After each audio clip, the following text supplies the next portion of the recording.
오늘 말씀은 마태복음 5장 3절, 또 마태복음 5장 10절에서 12절까지 말씀을 통해서 천국을 소유하는 자다 하는 제목으로 말씀을 나누겠습니다. 먼저 이 본문을 읽어 드리겠습니다. 마태복음 5장 3절, 심령이 가난한 자는 복이 있나니 천국이 그들의 것이며 의를 위하여 박해를 받은 자는 복이 있나니 천국이 그들의 것임이라. 나로 말미암아 너희를 욕하고 박해하고 거짓으로 너희를 거슬러 모든 악한 말을 할 때에는 너희에게 복이 있나니 기뻐하고 즐거워하라. 하늘에서 너희의 상이 큼이라. 너희 전에 있던 선지자들도 이같이 박해하였느니라. 아멘. 천국을 소유하는 자라는 제목으로 말씀을 나누겠습니다. 오늘은 육신을 가지고 살아가면서 이 땅에서도 천국을 소유하며 누리고 사는 그러한 사람의 삶에 초점을 맞추어서 말씀을 나누려고 합니다. 예수님께서는 산상수훈에서 팔복의 말씀을 하시면서 천국에 들어가는 자들이 어떤 자들인지 증거하고 있습니다. 눈여겨보아야 할 점은 산상수훈의 말씀을 듣는 자들이 누구냐 하는 것입니다. 예수님께서 다니실 때 엄청난 무리들이 따라다닌 것을 생각하면 산상수훈의 하나님 나라 말씀을 하실 때에도 많은 무리들 앞에서 하셨을 것으로 생각하지만 사실은 제자들이 그 대상이었음을 성경은 증거하고 있습니다. 제자들이란 오순절 성령 강림 사건이 있기 전까지는 영적인 눈과 귀가 열리지 않아서 하나님의 말씀을 깨닫지 못하지만 하나님이 정하신 때가 되면 말씀을 깨닫게 되는 자들이라는 것입니다. 이 마태복음 5장 1절 보면 예수께서 무리를 보시고 산에 올라가 앉으시니 제자들이 나온지라. 입을 열어 가르쳐 이르시되. 무리를 보셨지만 예수님의 말씀을 듣기 위해서 나온 자, 제자들이 나온지라고 이 성경은 우리에게 말씀하고 있습니다. 이 마가복음은 이 창세전에 비유로 감추어 두신 하나님의 말씀을 듣게 되는 자들이 과연 누구인지 마가복음은 더욱더 분명하게 우리에게 가르쳐주고 있습니다. 마가복음 4장 10절 보니까 예수께서 홀로 계실 때에 함께한 사람들이 12 제자와 더불어 그 비유들에 대하여 물으니 이르시되 하나님 나라의 비밀을 너희에게는 주었으나 외인에게는 모든 것을 비유로 하나니 그랬습니다. 이 마가복음 4장 10절에는 예수님의 말씀을 듣는 대상이 12 제자만이 아니라 예수님과 함께한 사람들, 바로 이들이 내부임을 알고 있습니다. 여기서 증거하고 있습니다. 하나님 나라의 비밀을 듣는 자들, 12 제자와 예수님과 함께한 사람들, 예수님과 함께한 사람들이 누구인지 구체적으로 우리가 알 수는 없지만 이들이 바로 예수님의 지체들임을 증거하고 있는 말씀이 되겠습니다. 하나님 나라의 비밀을 너희에게는 주었으나 예수님의 제자와 예수님과 함께한 사람에게는 주었으나 외인에게는 이들 이외에는 모든 것을 비유로 한다 그랬습니다. 이 마태복음 산상수훈의 말씀도 무리들이 있지만 그 중에서도 무리가 아니라 제자들에게 이 말씀을 하시는 이유는 이 제자들이 마가복음에서 언급한 바로 그 내부인 하나님 나라의 비밀을 듣게 되는 자들임을 성경은 우리에게 증거하고 있습니다. 그들을 향해서, 제자들을 향해서 예수님께서는 뭐라고 말씀하시냐면 심령이 가난한 자는 복이 있나니 천국이 그들의 것이다. 천국을 소유하는 자는 어떤 자인가? Kingdom of God, 하나님의 나라를 소유하는 자는 심령이 가난한 자라고 그랬습니다. 우리말로는 심령, 이 마음과 영, 심령이라고 이렇게 번역이 되어 있지만 원문을 살려서 번역해 보면 어떤 말이냐면 영이 가난한 자다 이거예요. 영. 대부분의 영어 번역도 분명히 이렇게 되어 있습니다. The poor in spirit. 영이 가난한 자들이에요. 영이 가난한 자. 이렇게 영어 성경도 대부분에 이렇게 번역이 되어 있는데 우리말로는 심령이 가난하다. 굉장히 좀 약간 모호하게 이렇게 번역되어 있는 것을 보게 됩니다. 영이 가난한 자라고 하는 것은 어떤 자이길래 이들이 천국을 소유하는 자일까요? 우리의 몸은 영, 혼, 육으로 이루어진 우리의 존재 가운데서 영을 언급하면서 영이 가난한 자라고 예수님께서 말씀하신 의도를 알아야 합니다. 이 가난하다라고 하는 말은 무엇이 부족하다는 것을 말합니다. 무엇이 부족하지 않고 채워져 있다면 부요하다, 뭐 풍부하다, 영이 부요하다, 영이 풍부하다 이런 표현을 사용했을 텐데 영이 가난하다 이렇게 표현한 이유를 알아야 됩니다. 영이 가난하지 않고 부요하기 위해서는 어떻게 해야 되는가라는 질문을 할 수 있을 것입니다. 예수님께서 광야에서 마귀에게 시험을 받으실 때 하셨던 대답을 보면 하나님의 입으로부터 나오는 말씀을 먹어야 함을 강조하고 있습니다. 마태복음 4장 4절 가보면 예수께서 대답하여 이르시되 기록되었으되 사람이 떡으로만 살 것이 아니요 하나님의 입으로부터 나오는 모든 말씀으로 살 것이라 하였느니라 그랬습니다. 예수님은 40일 동안 금식하셨기 때문에 육신적 배고픔에 직면하게 됩니다. 그런 상황 앞에서도 영적인 양식을 구하는 예수님의 지혜와 교훈을 알아야 됩니다. 왜냐하면 우리 안에 있는 이 영은 영의 양식을 간절히 원하기 때문입니다. 우리의 영이 가난한 영적인 갈급함이 있다라고 하는 것입니다. 그래서 예수님께서는 겟세마네 동산에서 제자들이 깨어있지 못하는 것을 마태복음 26장 41절 이하에서 이렇게 말씀합니다. 시험에 들지 않게 깨어 기도하라.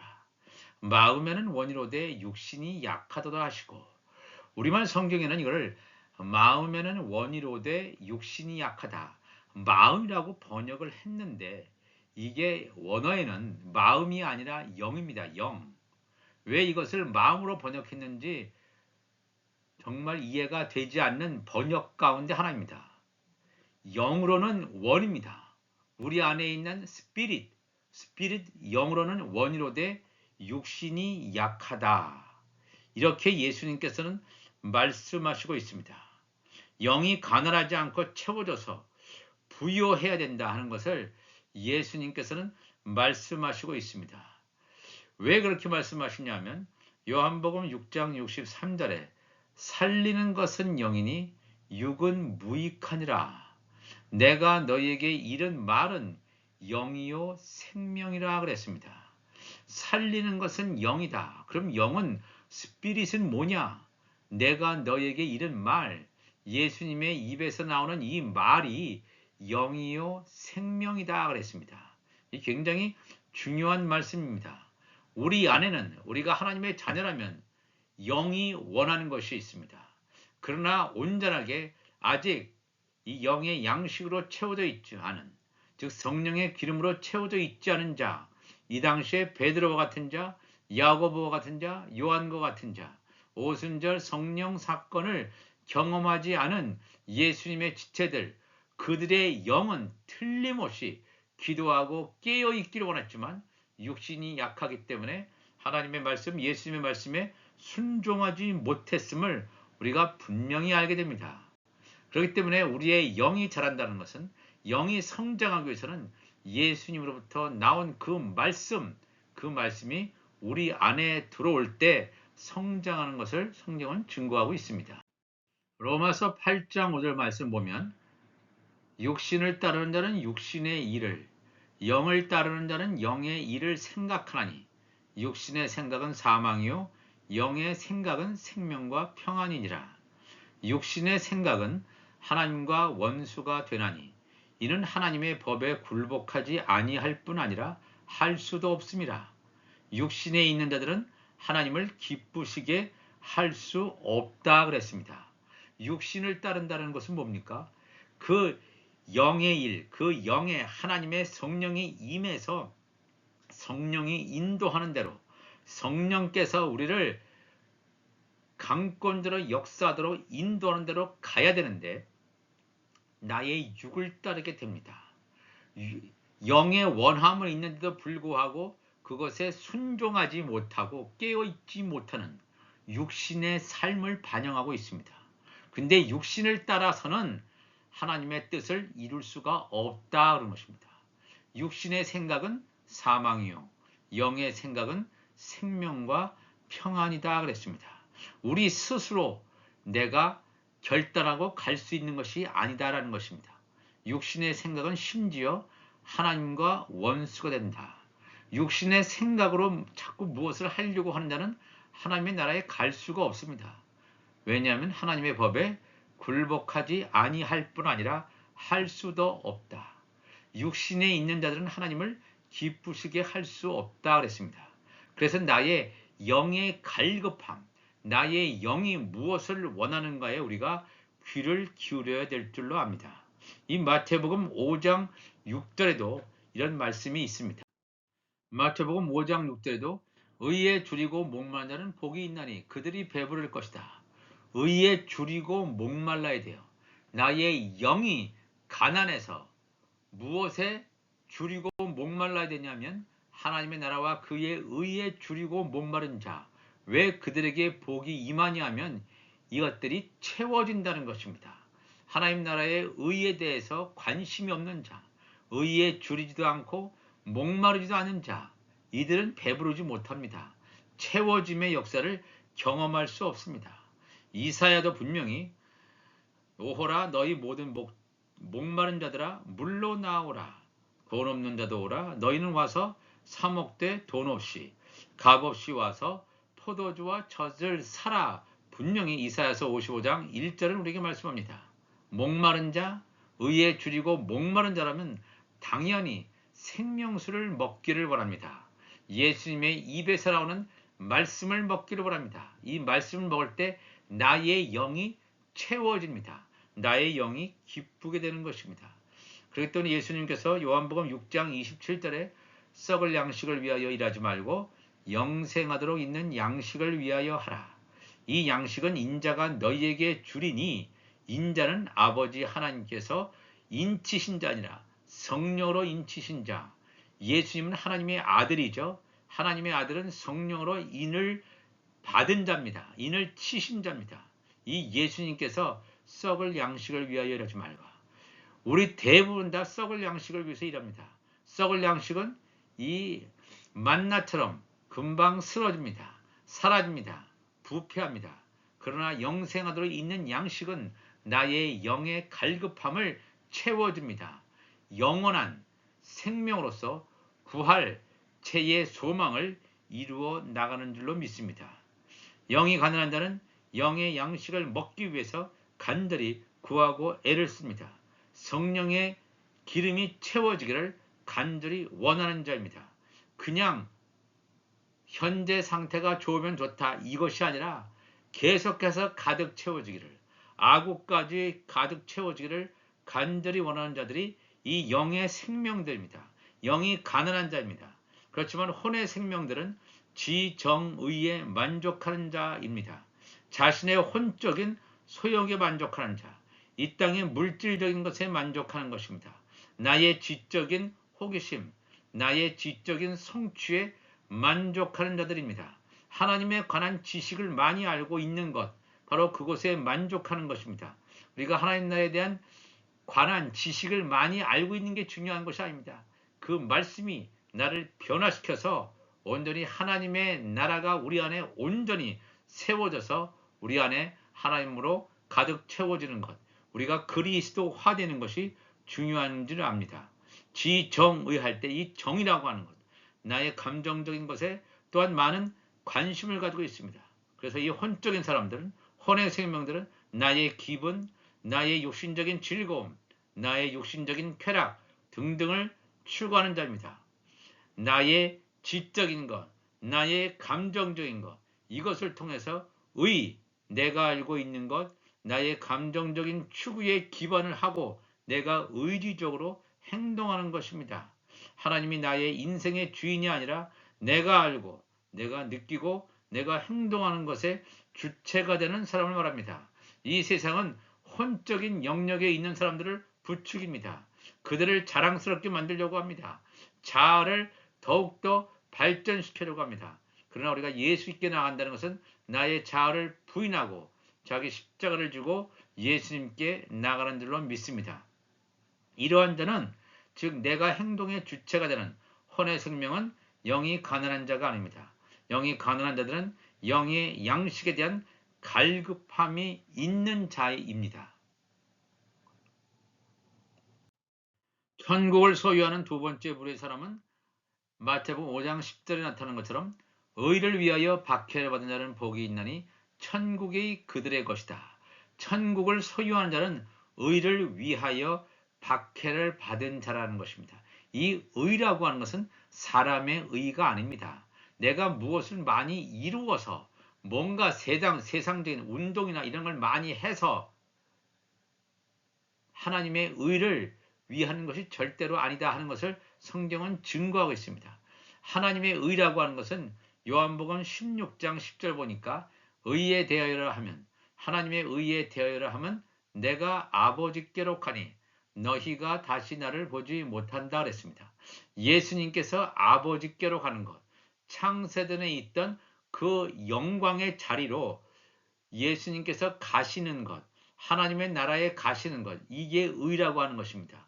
예수님께서 왜 가셔야 되냐면 그곳에서 이 하나님의 아들로 선택된 이 땅에 살고 있는 자들, 또 이미 죽어 있는 자들, 그러니까 이미 낙원에 있는 이 하나님의 아들들을 부활 생명체로 부활시켜서 다시 데려가는 것, 그것이 바로 하나님의 의를 이루는 것이기 때문입니다. 마태복음 6장 33절에도 그런즉 너희는 먼저 그의 나라와 하나님의 나라와 그의 의를 구하라. 그리하면 이 모든 것을 너희에게 더하시리라. 우리 주님께서 이 모든 것, 나머지 것은 더한다 그랬는데 사람들은 하나님의 나라와 그의 의를 구하지 않고 모든 것이 더하여 주는 이것을 구하는 이방인의 기도를 오늘도 계속해서 하고 있다는 것입니다. 하나님의 나라와 그의 의를 추구하는 자, 그러한 추구하는 삶에는 반드시 핍박과 환난이 동반됨을 성경은 증거하고 있습니다. 이 마태복음 5장 11절 보니까 나로 말미암아 너희를 욕하고 박해하고 거짓으로 너희를 거슬러 모든 악한 말을 할 때에는 너희에게 복이 있나니 기뻐하고 즐거워하라. 하늘에서 너희의 상이 큼이라.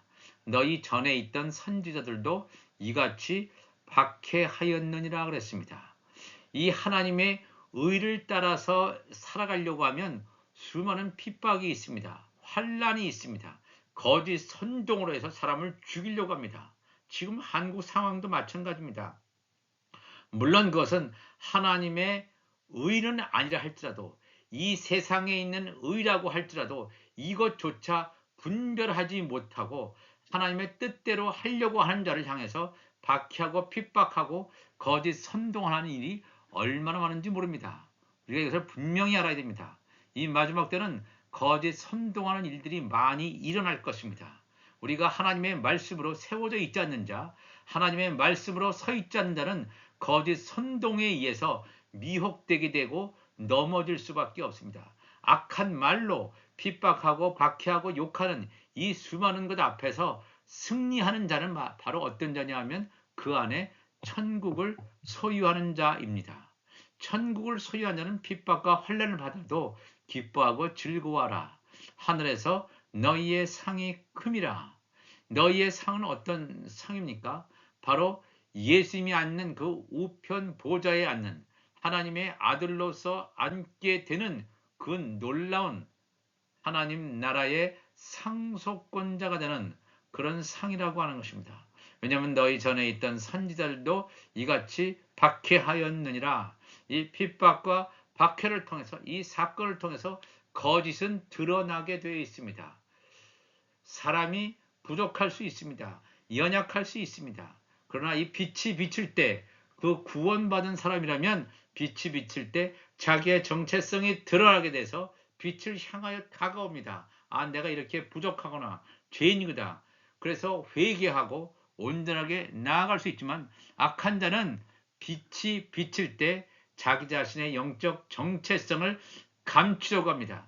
거짓 선동을 합니다. 거짓을 진리로, 또한 진리를 거짓으로 이렇게 위장합니다. 이제 이 모든 것들이 다 노출되고 드러나는 시대에 살아갑니다.